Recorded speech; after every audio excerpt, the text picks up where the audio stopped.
Taodaismen, hvis hovedborg, hovedkirke, hovedtempel, hvad man nu end vil kalde det, ligger lige her, er en trosretning, som er en kombination. Det er en omfavnende religion, som vælger at tage buddhisme, kristendom, daoisme, konfucianisme, lidt islam, lidt forfædredyrkelse, lidt forskellig mysticisme. Der er det hele med i taodaisme, og som man næsten kan se det på selve templet her, så er det også en meget farverig, meget omfavnende religion, hvor alle er velkommen.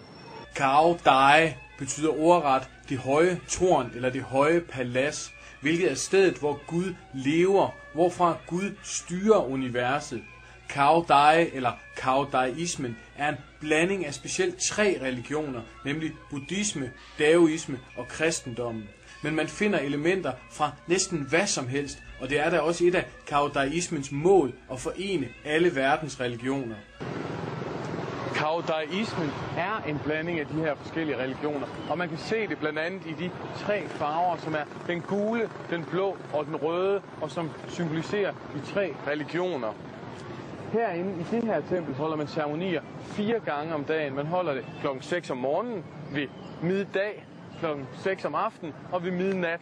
Så 4 gange om dagen skal man herind. Alle præstene, dem man ser i det fine tøj, og alle de almindelige troende i det hvide tøj, skal herind og bede 4 gange om dagen, og det skal vi også ind til.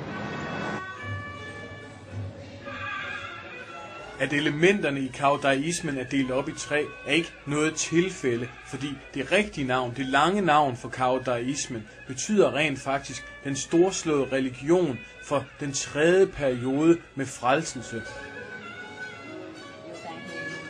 Mange elementer i Taodaismen er delt op i 3, og deres undervisning og deres lære er ingen undtagelse.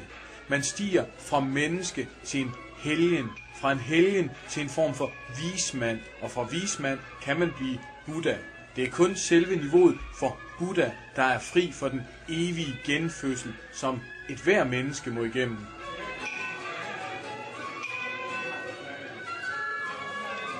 Taodaismen ser sig selv som en universel tro, hvor principperne fra alle de andre religioner mødes og får samme ophav.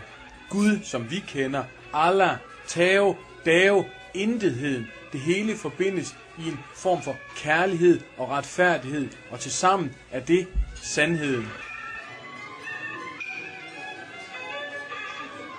Og skulle sandheden opsummeres i én sætning, så ville det nok blive: Gud og mennesker er én, eller at mennesker skal ved hjælp af kærlighed og retfærdighed blive forenet med Gud.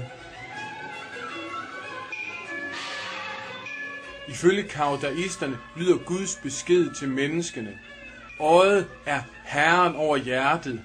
De 2 kilder til det rene lys, yin og yang, er dets mester. Lyset er dets ånd, og ånden selv er Gud, og Gud, det er mig. I dag er der 2-3 millioner, måske endnu flere tilhængere af taodaismen, og den har igennem tiden haft en rigtig magt. Før amerikanerkrigen havde den en hær på 25.000 mand, og hele den her provins var nærmest et selvstyreområde, styret af eller som et taodaistisk område. Efter den forenede Vietnam, var der lige en overgang, hvor de fik lidt på puklen, fordi de havde støttet den forkerte side. Men i dag trives det igen, og taodaismen spreder sig og trives i Vietnam, men ikke så mange steder uden for Vietnam. Det var taodaismen, og det var specielt selve bønnen her midt på dagen, selve den her ceremoni, som foretages hver eneste dag, 4 gange om dagen. Og det var der gav et indtryk af, hvordan religioner kan kombineres på de mærkeligste måder. Og hvem ved, måske har de fundet sandheden.